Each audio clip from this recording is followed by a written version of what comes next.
Greetings, one and all. Thank you for joining us on Champions of Purposeful Change. I'm Bill Gullen, president of Finch Brands, and we are excited to have Leslie Willis today. Leslie is the senior lead of insights and competitive intelligence at DirecTV. Leslie's going to take us through. God, our industry's changing so fast. In some ways, it's not. It's the same fundamentals, but in so many other ways, as Leslie will detail, things are shifting. She's also in a category that has shifted a lot, from satellite to streaming, everything in between, and tremendous supplier side experience as well as client side experience. And she'll take you through all of that, as well as her thoughts on kind of what's catching her eye these days. So enjoy the input and the time and the insight of Leslie Willis.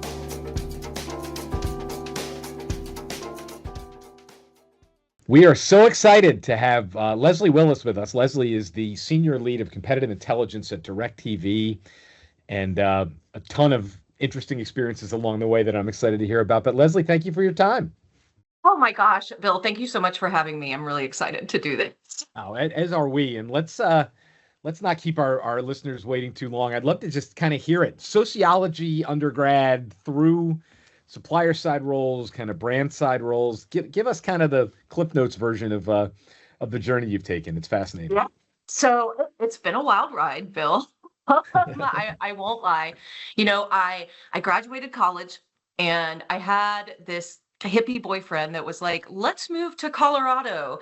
And I was like, okay, I've never been to Colorado, but sure, there's mountains, let's go. And so we moved to Colorado and we lived in a tent for a couple weeks until I managed to find a job. And it was a job as a receptionist at a focus group facility at InGather Research in Denver.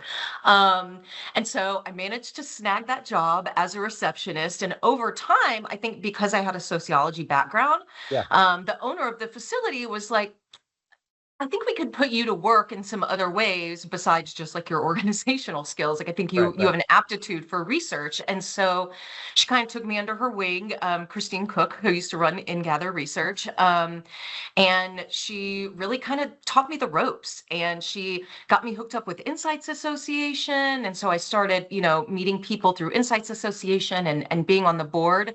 And so that's I kind of got started. I had someone mentor me, honestly. And then from there, it just kind of grew. From InGather, I went to, it's now called, it used to be called Metro State College of Denver. I can't remember. It's called something else now. But I went and worked in their institutional research department. From there, I went to Authentic Response on the sample side. And, kind of like, I don't know, cut my teeth that way a little bit, if you will. And oh my gosh, I'm not even sure exactly where I went after that. But at some point after that, I ended up in my first corporate role at Sports Authority. And so they took a chance on a baby researcher who had never really done the job before. I was one of the first researchers that Sports Authority ever hired. And that was in 2011. So they were a little behind the eight ball on that, but let me tell you, I got some of the most incredible experience working there. Absolutely insane. And I still keep in touch. I still keep in touch with some of the executives today, which has been great. From Sports Authority, I ended up at Medallia, doing solutions consulting, so kind of helping other brands, implement NPS programs or things like that. And then was at our local NBC affiliate for a while, spent time at T-Mobile, and now I'm at DirecTV. So it's been a wild ride. I've had a lot of jobs, but I've been really fortunate. I've worked in a lot of industries, and it's been really cool. Yeah, wonderful. Couple questions on that, and then we'll go into kind of today forward. But sociology undergrad, I mean,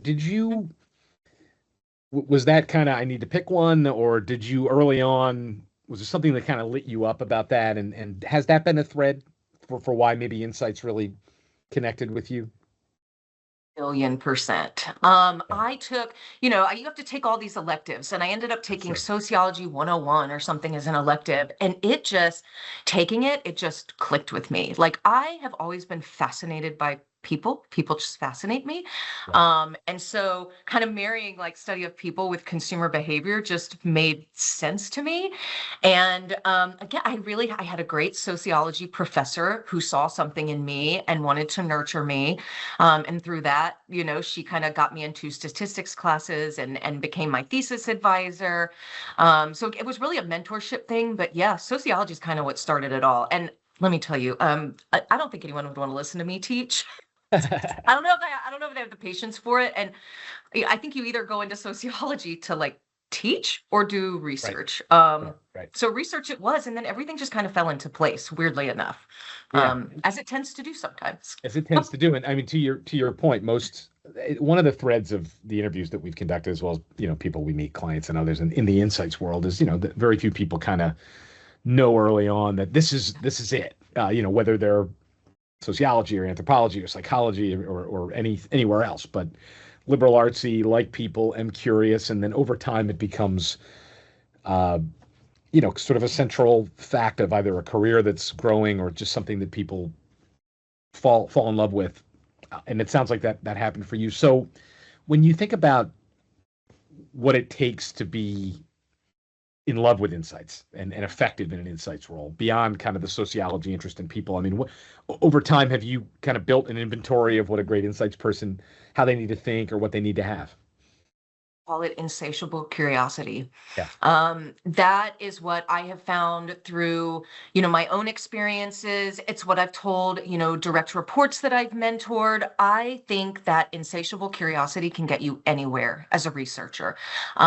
You can build all the skills you need. You can build your data science skills. You can build your research, your questionnaire development skills. But one thing I don't think can be taught is that like drive to really understand the what behind the why, or the why behind the what. And it's been incredible. It's been so fascinating to me as a human to get to like study that kind of stuff every day and get paid for it.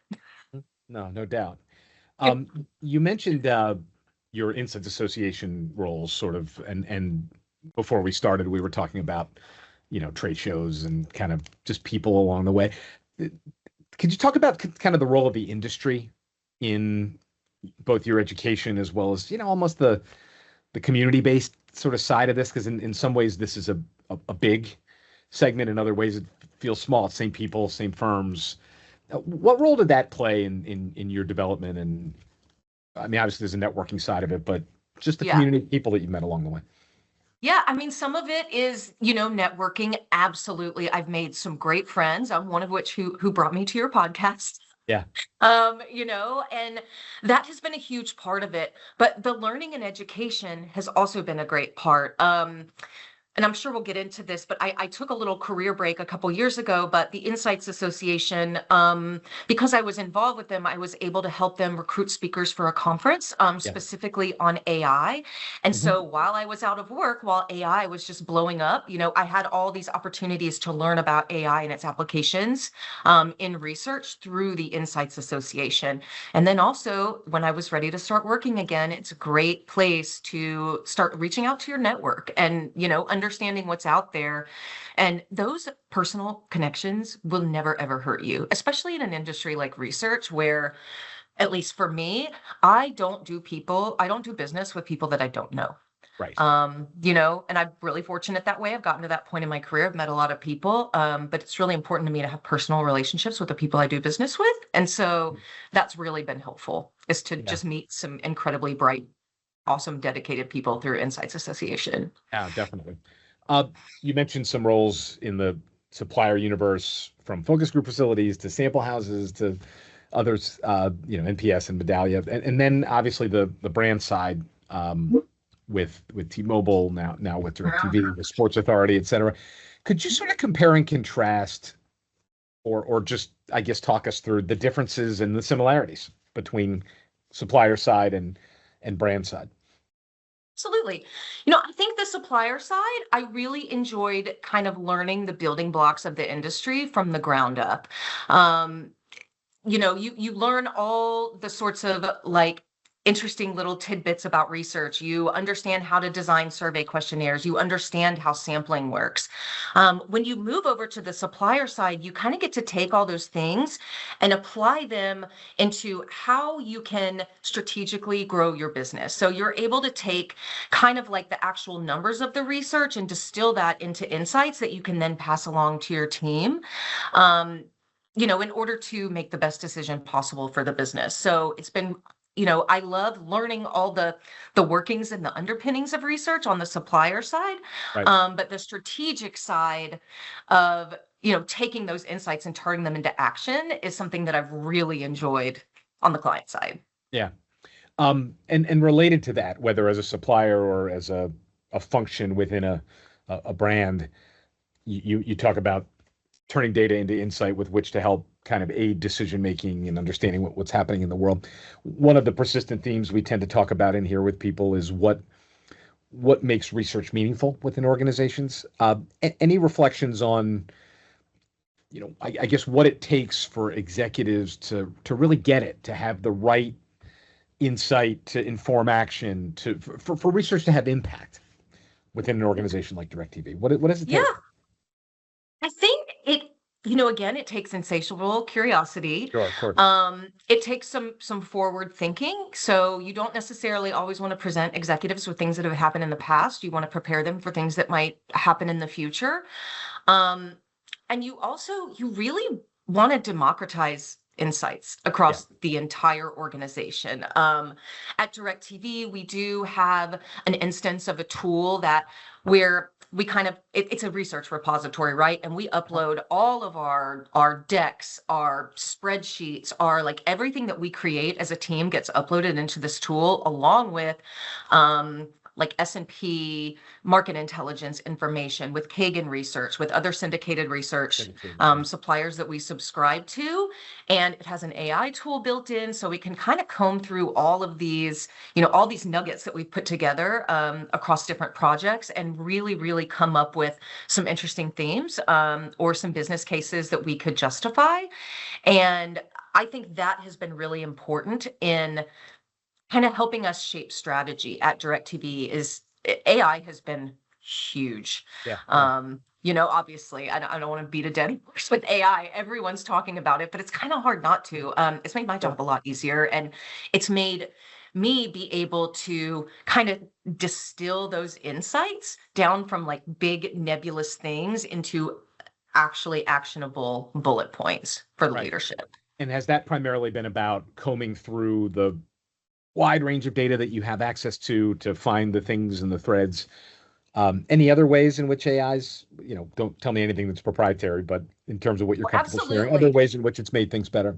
Yeah, I think we're in a unique situation. We recently separated from the parent company that had owned us for many years. And so we're now kind of like, we have a different philosophy than the parent company did. So we're still kind of spinning out what that looks like. But we do have instances of AI. We have an AI Trailblazers team. One of the things I'm personally working on, just like as a stretch project, is our team I'm not sure if you've ever heard of Barbara Minto. She was a consultant at McKinsey back in the 70s, and in the 80s, she wrote a book called The Pyramid Principle. And it's about how you structure your arguments in a story for really the most executive impact. And so one of my projects is, I think, we'll see if it works. But I'm going to attempt to build a custom GPT that is trained on the Minto principle. And then we can upload our decks and stories into it and help use that pyramid principle to really refine our messaging for executives and tie it back to business goals. So who knows if it's actually going to work, but it's in my brain and I want to do it, and we'll see. I'll let you know. Love to hear. It's fascinating. Yeah. The world of DirecTV, and again, don't share anything that you don't feel comfortable, but of course, it's probably my sense from the outside is that it's interesting because on one hand you have this kind of day in, day out ground war, competitors, promotions, different things, but it's an industry that is certainly not static by any sense, with the death of absolutely not streaming and all new technologies, so like how do you balance and I guess deliver against the need to sort of compete and win day in, day out, subscriber retention and acquisition versus just seismic changes that are reshaping the way that people consume content. I'd imagine there's kind of a ground war and an air war. There's, today It's and tomorrow. But how do you think about that as an insights person? Yeah, I mean, for me, anything with a screen or an audio port is competition, right? Sure, Like sure. if you look at Nielsen's gauge data, I mean, YouTube is the highest singular, video source in the US. It's not any sort of video provider. It's not us, Right. it's not Xfinity, it's YouTube. And viewing has shifted. Social video has taken off with TikTok. Right. People are spending a ton of time on TikTok. Fast, the free stations, your Plutos, your Tubies, your Roku channels, those are massive competitors as well. However, there's always going to be a subset of people that wants pay TV. There are always going to be a subset of people, maybe not always, but for now, there's a lot of rural people living in rural areas who don't have fast internet, who need satellite TV. And Sure, we want to sure. make sure that we're providing for them while also innovating for new generations, new groups of people who historically, may not have had pay TV, but can come into one of our new genre pack bundles, for instance, Mhm. for a lot lower price point, and kind of like, I don't know, maybe reevaluate that relationship with live TV now that it's at a price point they can afford. Yeah, sure. No, it's interesting. So it's, there's massive changes surrounding it, but there's a lot of folks, to your point, some consumers are early adopters or they live in areas where they have all these options and others don't. Uh, We're trying to yeah, hit every aspect of the spectrum, right? We have My Free DirecTV, which is a free resource for people to use. And then we can kind of funnel people into our genre packs, which are smaller packages of content. And then for the people who want everything, we have all that as well. sure. And so, that's the role of the competitive intelligence and consumer insights teams at DirecTV, to kind of understand, what's the addressable market for each of these products, Right, right, and how do we make them stand out to each of those markets. right. So, some people who are skeptics of primary research, will point to Steve Jobs saying, I would never, ask a consumer what that's on us to be the visionaries. And I mean, there's a point, which is no consumer would have said that what I want is this, what became the iPod. I want music in this little thing that goes in my, I mean, consumers wouldn't have the ability to do that. And with the rate of change, with AI, with all the things that are shaping our lives, are there techniques or mindsets that help you use consumer insights in ways, or tease out unanticipated needs, or help, people don't know what the future is, and it's brands and visionaries that create that future option set. So consumers can't think about and help with innovation in that way. But how do we find sort of value in their input, I guess, and wade through their Mhm. perceptions of what they're aware of? Is that a challenge? And if so, how do we meet it? I mean, it's historically been a big challenge, right? Yeah. Like you have to kind of manually comb through these data sets and read all these, reports from futurists and try to manually kind of like put all the pieces together. But again, going back to AI, our favorite Right, right. tool, Sure. AI can really help with that. And if you can give it prompts and tell it what you're looking for and feed it a lot of data, it is able to, with a lot of refinement, it's able to spit out some pretty good ideas, Right, right. Absolutely. that maybe, you or your company hadn't thought of before. Mm-hmm. Without going like into too much detail, Yeah. I think Understood. I think it's a really interesting use case for AI. Yeah, no doubt. And so we talked about Yeah. AI a couple of ways. I mean, one of the things we found, Leslie, is that while there is a tremendous appetite and capability in whether it's AI or other sort of technical elements that really create a force multiplier for data analysis and consumption on sort of that end of the side on the market. We've also found among our clients a throwing back to sociology, in your case, political science in mine, a real rebirth in the desire for sort of immersive human experiences too within research. And so I'm curious how you see the role of, and whether we call these traditional or not, whether it's in-home ethnographies or the really sort of intimate, immersive styles of research that maybe in some ways we're falling by the wayside with big data.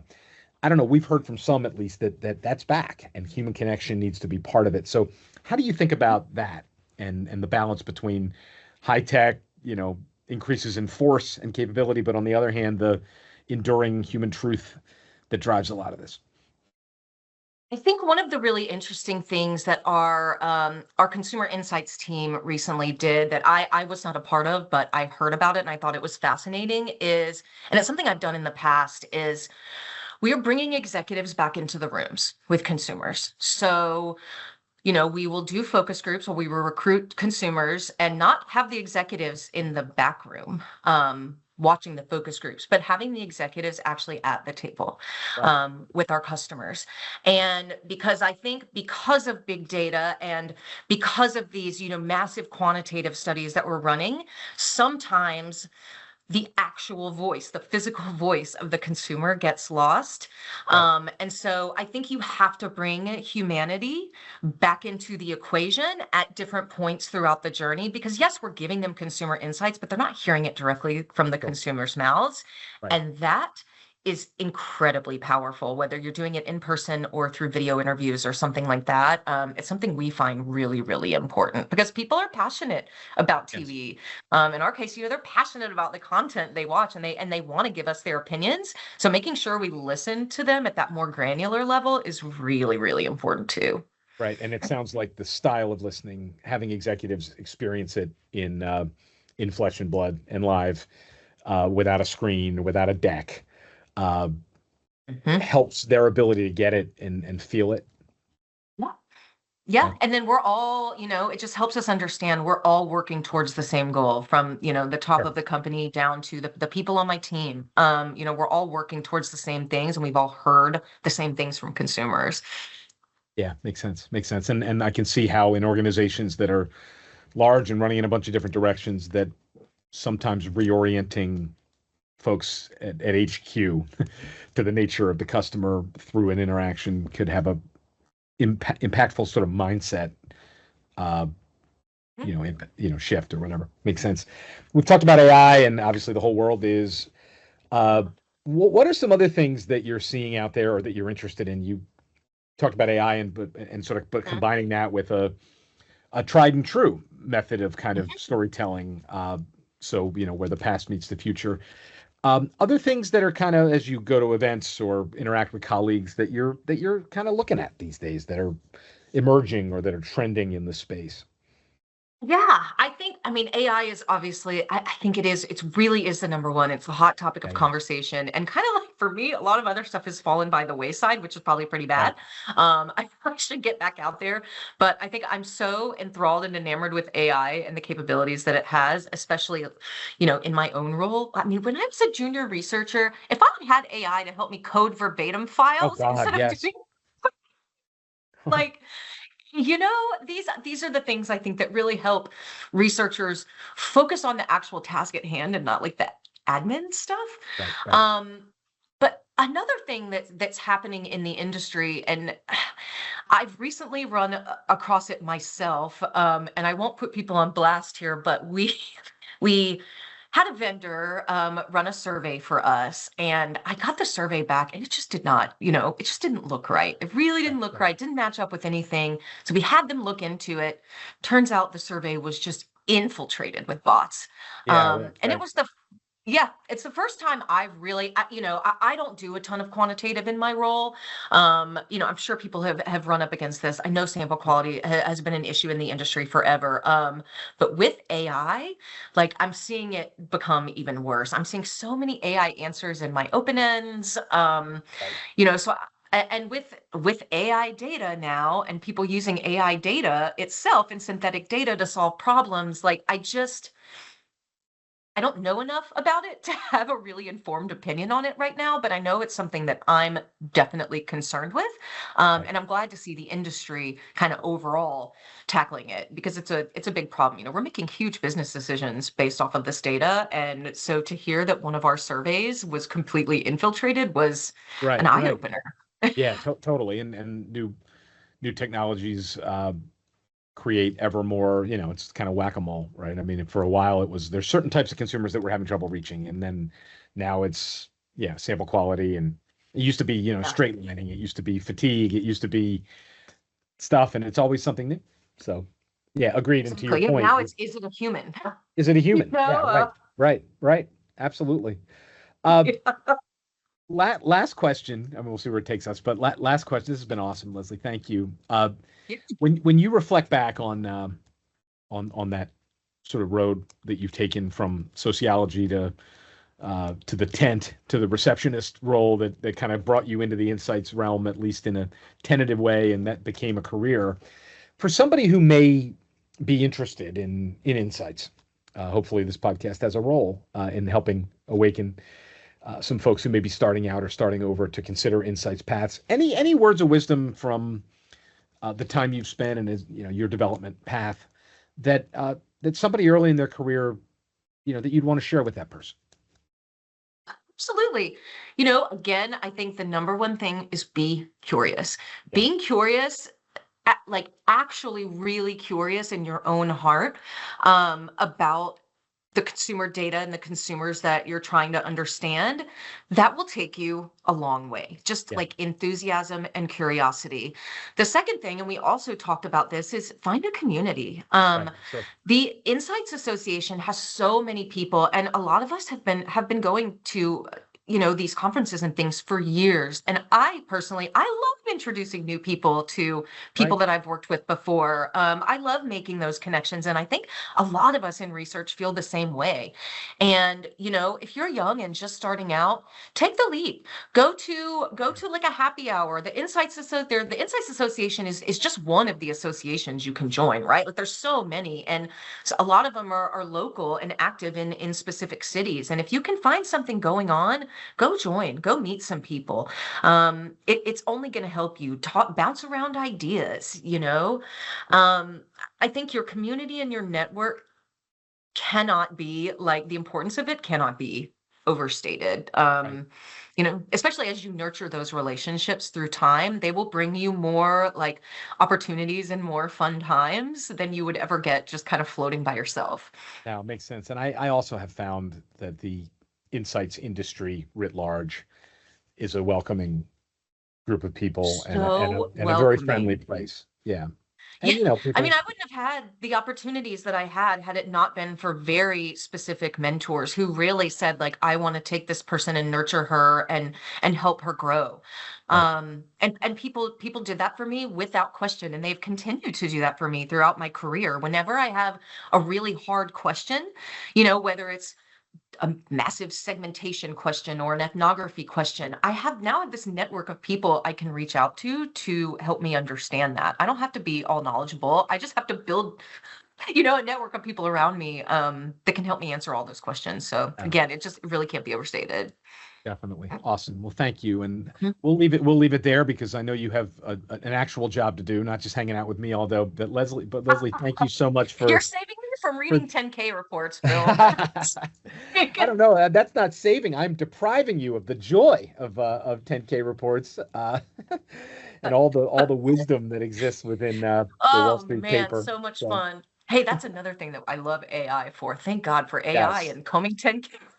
yes, it's true. And when your competitors and your company are in the public markets, a lot of paper and lot going on, no doubt. Well, Exactly. well, thank you so much for spending a bit of time with us. It was a Yeah. pleasure, and I'm sure our audience greatly appreciates your insight and all that you've accomplished and the perspective that you have all along the way. Thanks, Bill. It's been a real pleasure to do this with you and with Finch Brands, and I'm excited you asked me. So thanks again.